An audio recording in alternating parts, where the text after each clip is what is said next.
I expected better from you. I really did. I expected that you would do what was right and cut waste. And I'm seeing more and more people online saying, well, I voted for Trump, but I didn't vote to lose my job, and I didn't vote for a global trade war. Trump's gonna make America great again. Yup. Trump's gonna get rid of all the migrants so I can get me a job. Trump really cares about me because Trying to find a wife. Oh, God, I can't wait to see what this idiot has to say. My name's Cletus. I had more money in my checking account when Trump was president. He's going to get us more money for our paychecks. The economy is going to be so... American people are.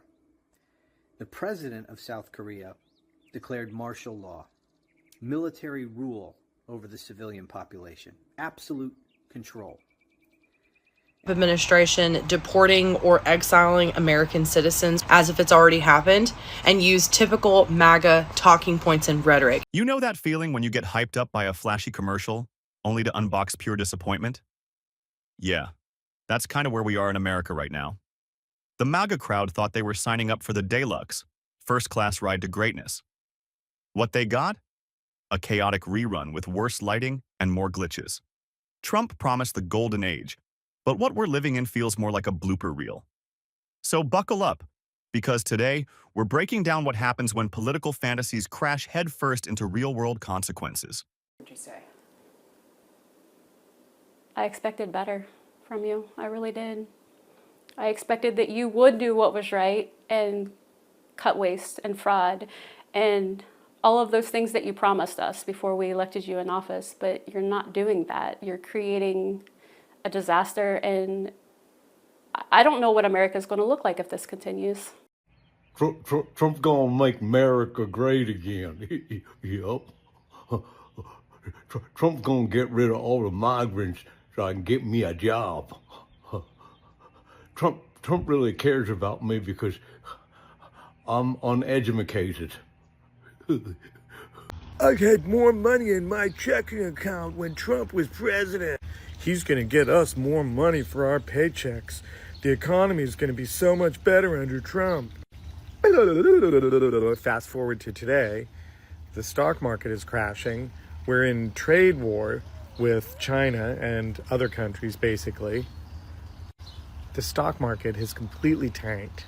Meanwhile, you have crotchety old judge on Fox saying she doesn't care about her 401k right now. She just trusts Trump.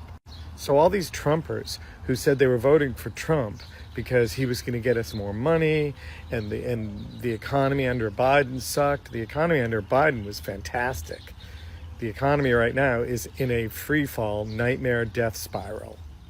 But they don't care because it's Trump. So, it's like if you go back 3 months, to the election, they were all talking about how the economy is just going to soar and how everything is going to be so much better. And then today, everybody's losing their shit. Trump and his administration has fired thousands and thousands and thousands of federal workers. So much about creating jobs. I mean, how are you going to make up for that deficit? And now they say, well, they don't really care. They'll just suffer, because it's going to get better. Really? Just let us know, MAGA. Let us know when you regret your vote. And never mind MAGA, Republicans and even independents and Democrats who took a chance this time and voted for Trump because they just felt like they needed something. How do you feel? How do you feel now? Just let us know when you regret your vote, and we'll have you come on over and we'll have a little chat. And I'm trying to find a wife. Oh, God, I can't wait to see what this idiot has to say. My name's Cletus, and I'm trying to find a wife. I'm looking for a woman, a young woman, somewhere between the ages of 18 and 24. Now, you boys and girls know that that's all them Trump alpha men we after. We after them 18 to 24-year-olds. Yeah.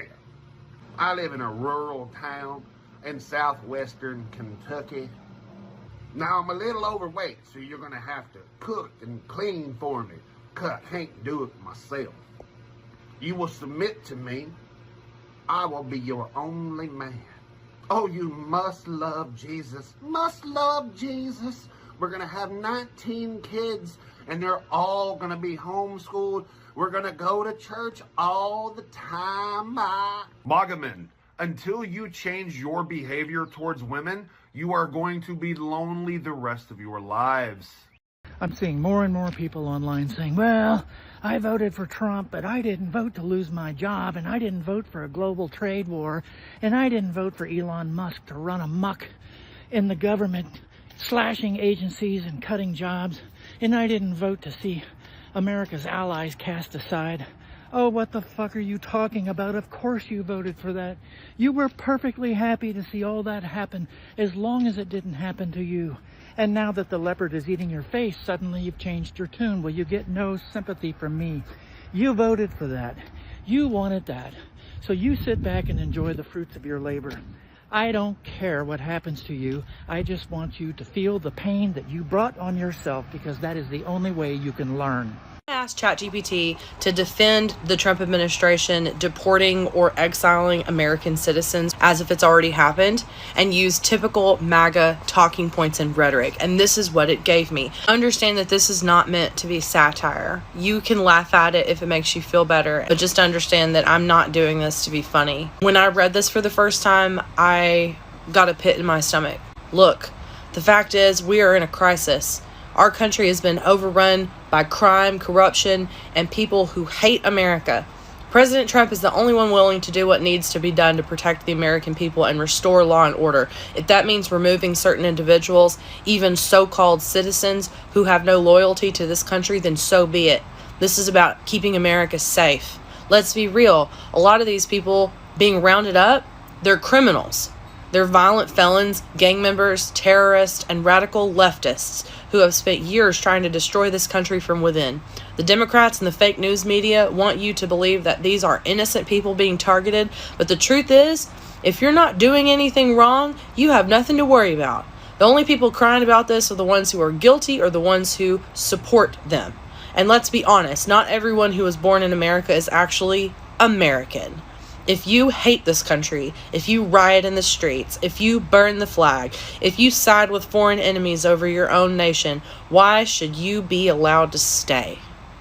America is a privilege, not a right. We don't need traitors, communists, or terrorists polluting our country. President Trump is simply cleaning house. The radical left has spent years trying to destroy Trump, our police, our military, our economy, you name it. So excuse me if I don't shed a tear over a few so-called citizens getting deported. Maybe if they loved this country, they wouldn't be in this situation in the first place. And let's be honest, we'd all rather have a strong leader making tough decisions than live in the chaos the Democrats created.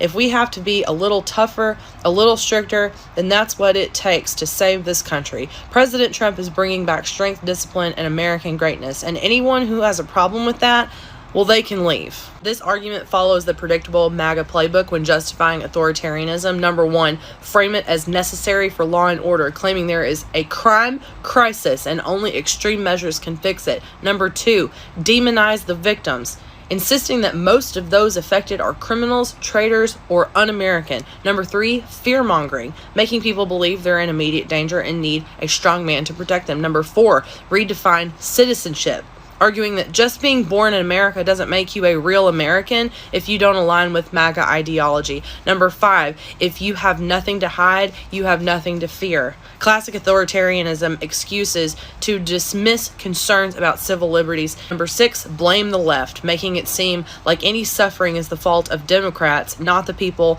enacting the policies. Seven, prioritize strength over freedom, arguing that harsh authoritarian measures are preferable to liberal governments. This is exactly how hardcore MAGA supporters will rationalize the mass incarceration and deportation or exile of American citizens as long as it was done under President Trump. When we sit around and talk about where is the line for Republicans, I want y'all to understand that there is no line.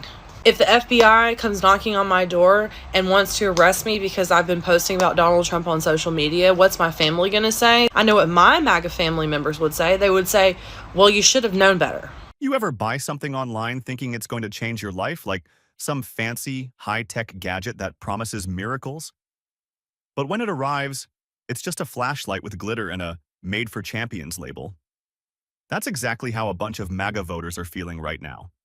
They were sold the dream, the platinum, flag-waving, fireworks, every Friday version of America.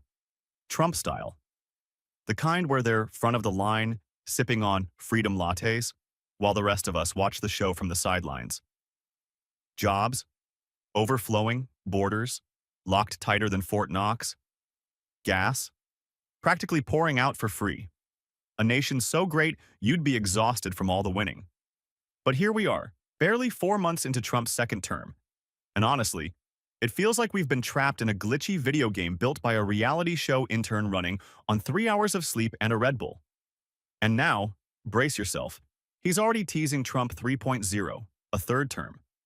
Like it's a movie sequel nobody asked for, but somehow still made it to theaters. The people of South Korea just demonstrated what a joke the American people are. The president of South Korea declared martial law, military rule over the civilian population, absolute control. And what was the reaction? The South Korean people were having none of it. They took to the streets. The parliament of South Korea unanimously overturned his declaration of martial law. And now they've begun impeachment proceedings against the president. They're going to throw his ass out. Now, compare this with the American people and what they've done. We had a candidate who was running as an authoritarian, openly. He promised to be a dictator on day one. And what did the American people do? Did they reject that candidate? Oh no. They made him president. Now, what would happen, do you think? Let's rewind for a second.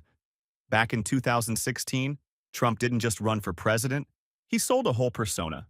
The outsider, the rogue billionaire, the guy who'd storm into Washington, drain the swamp, slap the deep state, and rebuild America with his bare, strong, allegedly perfect hands. And people, they ate it up, bought the whole pitch, hook, line, and MAGA cap. But here's the twist. They didn't vote for a leader. They voted for a salesman, a world-class marketer of chaos with a gold-plated ego. And to be fair, Trump is brilliant at selling illusions. He could probably convince a bald eagle it needs a shampoo subscription. He didn't serve up policies. He served fantasies. He fed people a dream version of America, angry, nostalgic, and just self-righteous enough to feel powerful. But that dream, it's glitching hard. The economy's stalling. Allies are giving us major side-eye. And the country? It's bubbling over with tension. And right in the middle of that mess, Trump's already teasing Trump 3.0. Like, sir, this isn't Fast and Furious. And suddenly some of his most faithful fans are blinking like, wait a minute, this wasn't the deal. Because this was never about keeping promises. This is about power. Pure, undiluted power. It's about clinging to control like it's a reality show contract. The Constitution? Optional? Term limits? Negotiable? Democracy? Pending. And the irony? The very people who thought they were finally first in line, they're starting to realize they've been played the hardest. They thought they were VIP guests at the Trump Tower. Turns out, they're the bellhops. And that's when the question shifts. This isn't just about Trump anymore. It's about us. What kind of country do we want to live in? Who are we trusting with the future? And how much damage are we willing to ignore just to see our team win? Because if Trump 2.0 already flipped the script, what's Trump 3.0 going to look like? Will we even recognize what's left? Or is this just the opening act of a slow-motion unraveling, stitched together with red hats and executive orders? Think about it. And hey, if you're still here, I know you've got thoughts. Drop them in the comments. Like, subscribe, and buckle up, because the next story, it's wilder than this one.